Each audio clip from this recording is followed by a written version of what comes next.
दोस्तों once again welcome back to the cyber वाला YouTube channel और स्वागत है आपका आज के नई वीडियो में।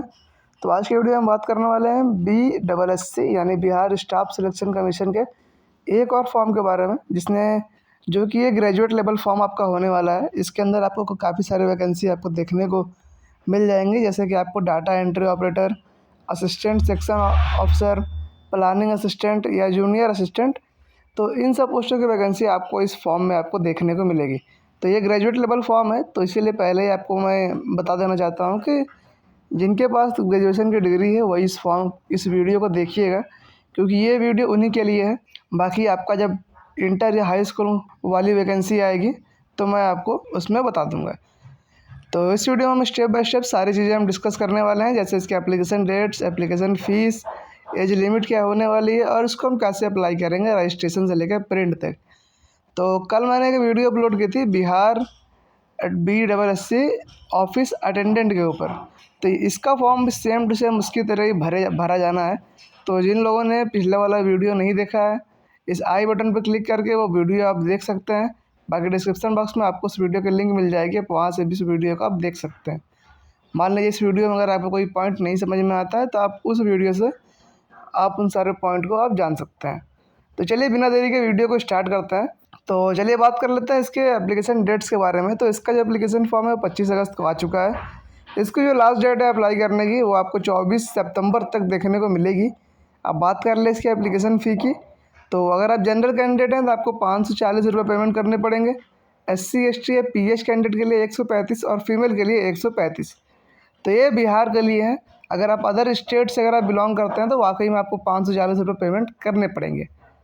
अब यहाँ पर एक बात ध्यान दीजिएगा, मैंने आपको इतने सारे फ़ीस स्ट्रक्चर आपको मैंने बताए, लेकिन अभी अभी क्या हुआ है कि बिहार गवर्नमेंट ने अभी एक ऑर्डर पास किया है कि बिहार के जितने भी फॉर्म होंगे उसकी जो रजिस्ट्रेशन फ़ीस है वो 100 रुपये आपको देखने को मिलेगी। तो इस फॉर्म में भी जो लोग बिहार के कैंडिडेट हैं उन्हें 100 रुपये ही आपको पेमेंट करने हैं। अब बात कर लें इसकी एज लिमिट की। अब इसके एज लिमिट की बात करें तो अगर आप 31 से 37 साल के बीच में हैं तो आप इस फॉर्म को अप्लाई कर सकते हैं, ये मेल के लिए है। और अगर आप फीमेल कैंडिडेट हैं तो आप 40 साल तक आप इस फॉर्म को अप्लाई कर सकते हैं। अब बात कर लें इसके एलिजिबिलिटी क्राइटेरिया की, तो ग्रेजुएट लेवल यानी आपके पास एक बैचलर डिग्री होना चाहिए। तो इसके अंदर काफ़ी सारी वैकेंसी है। स्क्रीन पे आपको मैं 3-4 वैकेंसी आपको मैं दिखा दे रहा हूँ और बगल में उसकी एजुकेशन क्वालिफ़िकेशन इसमें लिखी हुई है। और बाकी आपको सारे वैकेंसी की आपको लिस्ट देखनी है तो डिस्क्रिप्शन बॉक्स में आपको उसकी वैकेंसी की लिंक मिल जाएगी, उस पर क्लिक करके आप इसकी पूरी वैकेंसी एक बार आप पढ़ सकते हैं। जैसे कि अगर आप असिस्टेंट सेक्शन ऑफिसर के लिए अप्लाई करना चाहते हैं तो आपके पास एक बैचलर डिग्री होनी चाहिए कोई भी। प्लानिंग असिस्टेंट के लिए भी आपके पास किसी भी फील्ड में अगर आपके पास बैचलर डिग्री है तो आप इसको अप्लाई कर सकते हैं। लेकिन अगर आप जूनियर स्टैटिस्टिकल असिस्टेंट के लिए अप्लाई करना चाह रहे हैं तो आपके पास बैचलर डिग्री मैथ या इकोनॉमिक्स या कॉमर्स के साथ होना चाहिए, तभी आप इस फॉर्म को अप्लाई कर पाएंगे। तो इसी तरह आपको नीचे बहुत सारे आपको पोस्ट और बगल में आपको एलिजिबिलिटी कैटेगरी आपको देखने को मिल जाएगी, आप उसको पढ़ सकते हैं। मैं वो सारी चीज़ें इसलिए दिखा रहा हूँ क्योंकि अगर हम दिखाएंगे तो ये वीडियो लंबी हो जाएगी, और लंबी वीडियो जब लंबी हो जाती है तो धीरे धीरे ये बोरिंग होने लगती है। तो बाकी डिस्क्रिप्शन बॉक्स में लिंक है, आप उसको चेकआउट कर सकते हैं। लेकिन अगर कोई भी डाउट होगा तो आप कमेंट बॉक्स में आप मेरे से पूछ सकते हैं।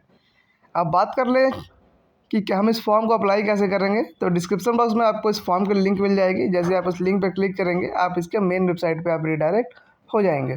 तो जैसे आप इस लिंक पे क्लिक करेंगे आपके सामने कुछ इस प्रकार का इंटरफेस ओपन होगा। अब यहाँ पर आपको राइट साइड में 2 ऑप्शन देखने को मिलेंगे, पहला है रजिस्ट्रेशन और दूसरा है लॉगिन। तो आपको उस रजिस्ट्रेशन वाले बटन पर क्लिक करना है, और जिन लोगों ने कल वाला फॉर्म भरा है तो वो डायरेक्ट लॉगिन करके इस फॉर्म को अप्लाई कर सकते हैं। तो जैसे आप रजिस्ट्रेशन वाले बटन पर क्लिक करेंगे आपके सामने कुछ इस प्रकार का इंटरफेस ओपन हो जाएगा। अब यहाँ पर आपको बेसिक डिटेल आपको यहाँ पर डालनी पड़ेगी।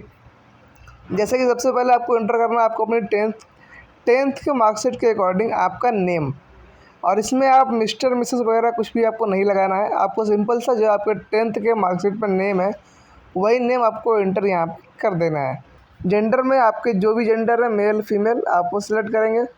उसके बाद डोमिसाइल ऑफ बिहार स्टेट में अगर आप बिहार स्टेट के निवासी हैं तो आप यहाँ पर यस पे क्लिक करके आप डिटेल डालेंगे। अगर आप बिहार स्टेट से बिलोंग नहीं करते हैं तो आप नो पे क्लिक करेंगे। अब देखिए अगर आप यस पे क्लिक करेंगे तो ही आपको यहाँ पर अपना कैटेगरी आपको चूज़ करने को मिलेगा।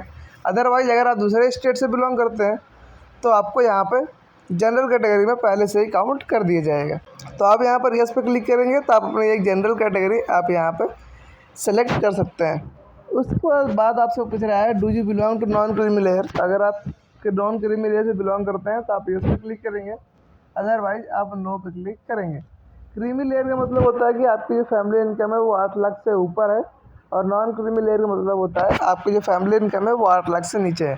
तो आप अपना आय प्रमाण पत्र आप चेक करिएगा, उसके अकॉर्डिंग आप यहाँ पे यस नो पे आप क्लिक करिएगा। उसके बाद अगर आपके पास बॉडी में कोई डिसेबिलिटी वगैरह है तो आप यस पे क्लिक करेंगे और नीचे आपको डिटेल डालना है, अदरवाइज आप नो वाले बटन पे आप क्लिक करेंगे। फिर उसके बाद अगर आप एक्स सर्विसमैन हैं तो आपको यस पे क्लिक करके डिटेल डालेंगे, अदरवाइज आप नो वाले बटन पे आप क्लिक करेंगे। फिर उसका आपसे पूछ रहा है have you work under Bihar government, पूछ रहा है कि आपने बिहार गवर्नमेंट के साथ काम किया है। और तीसरा वाला भी कि आप बिहार गवर्नमेंट के एम्प्लॉय रहे हैं जिन्होंने 3 साल तक कॉन्टिन्यूअस सर्विस दी है। तो इन दोनों सेक्शन में आपसे बस इतना ही पूछ रहा है कि आप गवर्नमेंट एम्प्लॉय थे बिहार के, अगर थे तो आप यस पे क्लिक करेंगे, अदरवाइज आप दोनों में नो क्लिक करेंगे। फिर उसके बाद number of attempts after Bihar government employ, यानी बिहार गवर्नमेंट एम्प्लॉय बनने के बाद आपने कितनी बार पेपर के लिए अटैम्प्ट दिए हैं। जितनी बार दिए हैं आपको यहाँ पे सिलेक्ट करना पड़ेगा। अगर आप पहली बार भर रहे हैं तो आप 0 पे आप क्लिक करेंगे। उसके बाद नीचे आपको एक जेन्युइन मोबाइल नंबर और एक ईमेल आईडी आपको एंटर करनी है, ताकि कोई भी नोटिफिकेशन एडमिट कार्ड वगैरह हो तो आपके ईमेल और मोबाइल नंबर के थ्रू आपको मालूम चल जाए। फिर उसके बाद आप यहाँ पर अपनी डेट ऑफ बर्थ एंटर करेंगे जो कि आपकी 10th के मार्कशीट के अकॉर्डिंग होनी चाहिए। फिर उसके बाद नीचे आपके कैप्चा कोड एंटर करिए और सेव एंड नेक्स्ट वाले बटन पर आप क्लिक करिएगा। तो हम स्टेप बाय स्टेप इस वीडियो को भर रहे हैं। अगर आपको वीडियो में कोई भी डाउट लगे, थोड़ी सी भी कोई भी पॉइंट आपको नहीं समझ में आ रहा है तो आप कमेंट बॉक्स में ज़रूर पूछिएगा, आपको वहाँ पे मैं सॉल्यूशन बता दूंगा। तो जैसे आप सेव एंड कंटिन्यू आप क्लिक करेंगे, अगला सेक्शन आपके सामने कुछ इस प्रकार का ओपन होगा। अब यहाँ पर आपको अपना लॉगिन करना है। आपने रजिस्ट्रेशन कर लिया है, वो आपके ईमेल आईडी या मोबाइल नंबर पे आप तक पहुँच जाएगा। आपको वहाँ से आपको इसमें अपना रजिस्ट्रेशन नंबर और पासवर्ड आपको यहाँ पर इंटर करना है। तो जैसे आप रजिस्ट्रेशन नंबर, पासवर्ड और कैप्चा कोड आप इंटर करते हैं, उसके बाद आपको लॉगिन वाले बटन पर क्लिक करना है। जिनके पास अभी भी डाउट है कि रजिस्ट्रेशन नंबर और पासवर्ड हम कहाँ से लाएंगे, अभी तो मुझे मिला भी नहीं, तो आपका मेल और एसएमएस पे वो भी पहुँच जाएगा। आपको वहाँ से अपना रजिस्ट्रेशन नंबर और पासवर्ड आपको एंटर कर देना है। तो जैसे आप लॉगिन करेंगे आपके सामने कुछ पर्सनल डिटेल्स या कुछ और भी आपको सेक्शन दिखाई देंगे। अब यहाँ आपको स्टेप बाय स्टेप डिटेल डालना है। जैसे कि सबसे पहले आपको एंटर करना है आपको अपने पिताजी का नाम, फिर उसके बाद आपको मम्मी जी का नाम। उसके बाद अगर आप बिहार स्टेट के निवासी हैं तो आपको यहाँ पर अपना इशू डेट और निवास प्रमाण पत्र का डोमिसाइल सर्टिफिकेट नंबर आपको यहाँ पर एंटर करना है। तो ये आपके निवास प्रमाण पत्र पहले से देखने को मिलेगा, वहाँ से आप इसको एंटर कर सकते हैं। उसके बाद इशूइंग अथॉरिटी का नाम आप यहाँ पर एंटर करिए और डेजिग्नेशन ऑफ अदर अथॉरिटी का नाम में आप तहसीलदार वगैरह अगर आप अदर सेलेक्ट करते हो डाल सकते हैं। फिर उसके बाद यहाँ पे जिस ऑप्शन पे आपका वो बना हुआ है, स्टार मार्क बना हुआ है, वो आपका इम्पोर्टेंट है तो आप उसको भर सकते हैं, और जिस पे स्टार मार्क नहीं बना है उसको आप छोड़ सकते हैं, इससे कोई दिक्कत नहीं होने वाली है। ठीक उसी प्रकार आपको अपने जाति प्रमाण पत्र की डिटेल भी आपको इंटर कर देनी है, और नीचे आपका जो सर्टिफिकेट है किसने इशू किया है उसका नाम आपको इंटर कर देना है। फिर उसके बाद नीचे आप स्क्रॉल करेंगे तो यहाँ आपसे पूछ रहा है वार्ड ऑफ फ्रीडम फाइटर, यानी क्या आप फ्रीडम फाइटर के घर से हैं। तो अगर आपके फैमिली मेम्बर में कोई भी फ्रीडम फाइटर में है, यानी कोई आर्मी वगैरह में है, तो आप यहाँ पे यस पे क्लिक कर सकते हैं, अदरवाइज आप नो पे क्लिक करेंगे। यस पे क्लिक करेंगे तो आपको डिटेल डालनी पड़ेगी, अदरवाइज आप नो पे क्लिक करेंगे। नेशनलिटी में आप इंडियन सेलेक्ट करेंगे। Do you have Aadhaar card में आपके पास अगर आधार कार्ड है तो आप यस पे क्लिक करके नीचे डिटेल डालेंगे, अदरवाइज अगर आप नो पे क्लिक करेंगे तो टाइप ऑफ आईडी प्रूफ में से आप कोई भी एक आईडी प्रूफ आप यहाँ पर अपना दे सकते हैं। तो अगर हम इस पे क्लिक करते हैं तो नीचे हम अपना आधार कार्ड नंबर एंटर करेंगे, और आईडी प्रूफ में भी आपको एक प्रूफ सेलेक्ट करके आपको उसके नीचे आईडी प्रूफ नंबर यहाँ पर एंटर कर देना है। अब उसके बाद पूछ रहा है आपसे identification mark of the candidate, यानी अगर आपके बॉडी पे कोई कट मार्क या बर्न मार्क वगैरह है तो आप यहाँ पर एंटर कर सकते हैं। अगर कुछ नहीं है तो आप नॉट एप्लीकेबल यहाँ पर लिख सकते हैं। फिर इसके बाद नीचे आपसे पूछ रहा है कि क्या आप कभी किसी कॉम्पिटिटिव एग्ज़ाम से आपको निकाला गया हो, तो अगर ऐसा है तो आप यस पे क्लिक करेंगे, वरना नो पे क्लिक करेंगे। तो अब यहाँ पर जैसे ही आप आगे बढ़ते हैं आपको अगला सेक्शन देखने को मिलता है करस्पॉन्डेंस एड्रेस का। अब इसके अंदर आपको अपना एड्रेस एंटर करना है। एड्रेस आपको कहाँ से मिलेगा? आपके आधार कार्ड पे। आधार कार्ड आप चेक करिएगा, वहाँ पे आपको एड्रेस देखने को मिल जाएगा। अब एड्रेस में आपको एंटर करना है आपको अपना फुल एड्रेस, उसका विलेज, मोहल्ला, पुलिस स्टेशन, अपने स्टेट का नाम, डिस्ट्रिक्ट का नाम और पिन कोड। तो ये सारी चीज़ें आपको आधार कार्ड में देखने को मिल जाएगी, वहाँ से आप इसको फिल कर लीजिएगा। और अगर आपका करस्पॉन्डेंस एड्रेस और परमानेंट एड्रेस सेम है तो आपको यहाँ एक टिक बॉक्स दिख रहा है जहाँ लिखा है सेम एज करस्पॉन्डेंस एड्रेस, तो आप इस बॉक्स पे आप क्लिक करेंगे। उसके बाद आप सबमिट वाले बटन पे आप यहाँ पर क्लिक करेंगे तो आपके सामने पेमेंट का गेटवे ओपन हो जाएगा। अब यहाँ देखिए आपको लिखा है ना यहाँ पे आपको 100 रुपये, क्योंकि बिहार गवर्नमेंट ने अभी अभी एक रूल चेंज किया है कि बिहार का कोई भी फॉर्म होगा उसके लिए ऑनलाइन पेमेंट सिर्फ 100 रुपये करी जाएगी। तो आपको यहाँ पे 100 रुपये ही पेमेंट करने पड़ेंगे। तो आप SBI, ICICI, तो आप किसी भी पेमेंट के गेटवे के थ्रू आप अपना पेमेंट यहाँ पे कंप्लीट कर सकते हैं। तो अगर आप SBI चूज़ करते हैं तो आपको यहाँ पे debit card, credit card, net banking, UPI, इतने सारे ऑप्शन आपको देखने को मिल जाएगा। आपको अपना पेमेंट है वो कंप्लीट कर लेना है। अब उसके बाद आपको सामने कुछ इस प्रकार का इंटरफेस ओपन होगा। अब यहाँ पर आपको अगला सेक्शन देखने को मिलेगा एजुकेशन क्वालिफिकेशन का। तो यहाँ पर एजुकेशन क्वालिफिकेशन में आप देख लीजिए आपको कौन कौन से मार्कशीट या डिग्री की डिटेल आपको यहाँ पर एंटर करनी है। तो जैसे कि मैंने वीडियो के स्टार्टिंग बताया था कि ग्रेजुएट लेवल फॉर्म है, तो इसके अंदर आपको 10th की, 12th की और ग्रेजुएशन की डिटेल आपको इसमें एंटर करनी है।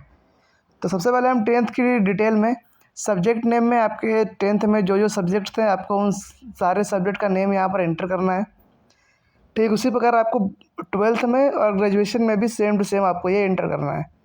फिर उसके बाद बोर्ड के नेम में आपने 10th, 12th और आपने 10th जिस बोर्ड से आप पास किए हैं उस बोर्ड का नाम आपको एंटर करना है। अगर आपने बिहार बोर्ड से पास किया तो बिहार बोर्ड, अगर यूपी बोर्ड से पास किया है या CBSE बोर्ड, SSC बोर्ड, जिस भी बोर्ड से पास किया है आपको यहाँ पे बोर्ड का नेम एंटर करना है। फिर उसके बाद यहाँ पर टोटल मार्क में आपके कितने टोटल मार्क आए थे, कितने में से आए थे, कितने परसेंटेज आए थे, इन सब की डिटेल आपको इसमें एंटर करना है। उसके बाद सर्टिफिकेट नंबर और इशूइंग मार्कशीट का डेट। तो ये चीज़ें आपको अपने मार्कशीट पर देखने को मिल जाएगी। एक बार उसको आप ओपन करिएगा और वहाँ से आप ये सारी डिटेल्स आप काफ़ी आसानी से आप भर सकते हैं। आपको बस एक बार उसमें देखना है। तो ठीक इसी तरह आपको 12th की डिटेल में भी आपको बोर्ड का नाम, टोटल मार्क, परसेंटेज वगैरह आपको एंटर करना है। और इसी तरह आपको ग्रेजुएशन में भी आपको अपने बोर्ड या यूनिवर्सिटी का नेम एंटर करना है, कितने मार्क आए थे, कितने में से और कितने परसेंट आपके आए थे, और सर्टिफिकेट नंबर और उसका इशू डेट। तो ये सब चीज़ें आपको मार्कशीट पर देखने को मिल जाएगी। वहाँ से आप इसको क्लिक करके आप अपनी पूरी डिटेल काफ़ी आसानी तरीके से आप इसको भर सकते हैं। फिर उसके बाद आप सबमिट वाला बटन पे आप क्लिक करेंगे। तो दोस्तों अगर आपको यहाँ तक वीडियो अगर स्टेप बाय स्टेप सब कुछ समझ में आ रहा है, कोई भी डाउट अगर नहीं बचा है, तो आप इस चैनल को सब्सक्राइब कर लीजिएगा और बेल आइकन को ऑन कर लीजिएगा, क्योंकि ऐसे informative video step by step इस चैनल पे आपको सिखाई जाती है। तो इस चैनल को सब्सक्राइब कर लीजिएगा और बेल आइकन को ऑन कर लीजिएगा, क्योंकि अगली बार कोई भी वीडियो इस चैनल पे आए तो आप तक सबसे पहले पहुंच जाए। अब उसके बाद अगला सेक्शन आपको देखने को मिलता है अपलोड का। अब यहाँ देखिए आपको क्या क्या अपलोड करना है। यहाँ आपको 3 चीज़ अपलोड करना है। पहला है पासपोर्ट साइज फ़ोटो, दूसरा है इंग्लिश सिग्नेचर, तीसरा है हिंदी सिग्नेचर। तो ये तीनों चीज़ें आपको अपलोड करने के लिए आप ब्राउज़र वाले बटन पर क्लिक करेंगे और आपको अपना फ़ोटो और साइन यहाँ पे आपको अपलोड कर लेना है। और फ़ोटो साइन अपलोड करने से पहले आपको यहाँ पे स्पेसिफिकेशन आप देख सकते हैं स्क्रीन पे। आपका फ़ोटो कुछ इस प्रकार से होना चाहिए और आपका जो साइन है वो कुछ इस प्रकार से आपका होना चाहिए, अदरवाइज़ आपके फॉर्म के रिजेक्शन के चांस आपके बढ़ सकते हैं। तो आप ब्राउज़र बटन पर क्लिक करेंगे और अपना फ़ोटो साइन यहाँ पर आपको अपलोड कर लेना है। अब जैसे आप फ़ोटो और सिग्नेचर अपना अपलोड करते हैं, नीचे आपको एक अगला सेक्शन ओपन होगा, वो है अपलोड लाइव फ़ोटो का। अब इस लाइव फ़ोटो के अंदर आपको अपना सबसे पहले कैमरे को परमिशन दे देना है अपने। और यहाँ पर आपको अपना एक लाइव फ़ोटो यहाँ पर आपको कैप्चर कर लेना है। तो सपोज़ करिए अगर आपके डेस्कटॉप में कैमरे की सुविधा नहीं है तो आप इसको अपने फ़ोन में आप लॉगिन करेंगे और वहाँ से आपको अपनी फ़ोटो यहाँ पर अपलोड कर देनी है। तो फ़ोटो अपलोड करने के लिए टेक फ़ोटो वाले बटन पर आप क्लिक करेंगे तो आपको जो फ़ोटो है वो यहाँ कैप्चर हो जाएगी और आप इसके बाद सबमिट वाले बटन पर आप क्लिक करेंगे। फिर इसके बाद आपके सामने फॉर्म का पूरा प्रीव्यू ओपन हो जाएगा। आपको 1 बाय 1 सारी चीज़ें आपको पढ़ लेनी है। कोई भी दिक्कत होती है तो आप उसको करेक्ट कर सकते हैं, क्योंकि एक बार सबमिट होने के बाद आप उसको दोबारा से करेक्ट नहीं कर पाएंगे। तो जैसे आप सब कुछ मैच कर लेते हैं उसके बाद आप फाइनल सबमिट वाले बटन पर आप क्लिक करेंगे और आपका जो फॉर्म है वो कंप्लीट हो चुका है। अब आप चाहे तो आप यहाँ से अपना जो प्रिंट एप्लीकेशन स्लिप पे क्लिक करके आप अपने एप्लीकेशन स्लिप का प्रिंट ले सकते हैं और पेमेंट स्लिप पे क्लिक करके आपने जो पेमेंट की है 100 रुपये, आपको उसकी स्लिप इस पर देखने को मिल जाएगी। तो आई होप आपको वीडियो समझ में आ गई होगी। हमारा ये फॉर्म है यहीं पे कंप्लीट होता है। अब मिलते हैं अब नेक्स्ट वीडियो में अगले फॉर्म के साथ।